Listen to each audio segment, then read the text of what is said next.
नक्कीच उत्साह असेल.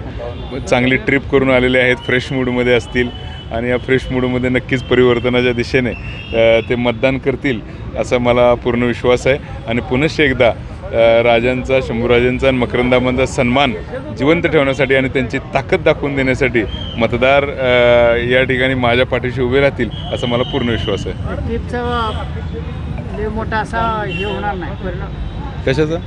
या ट्रिपचा परिणाम कशा? नाही, ट्रिपमुळे उत्साही झालेत, सगळे आनंदी झाले. ट्रिपमध्ये माझ्याच चर्चा होत्या सगळीकडं, काही काळजी करू नका.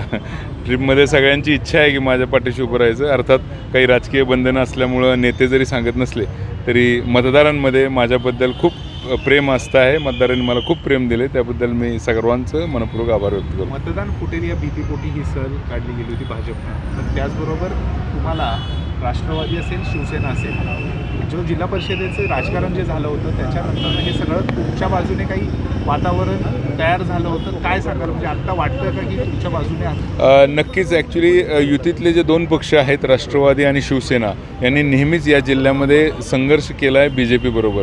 त्यामुळं नक्कीच त्यांच्याविषयी प्रेम या दोन्ही युतीतल्या पक्षांना असण्याची काहीच आवश्यकता नाही.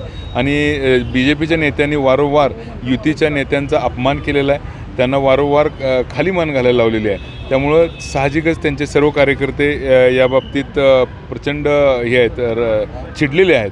आणि त्यांची इच्छा आहे की या निवडणुकीतून आपण या नेत्यांचा, या मातीतल्या सुसंस्कारी नेत्यांचा हिसका या गुरमीत असलेल्या नेत्यांना दाखवावा.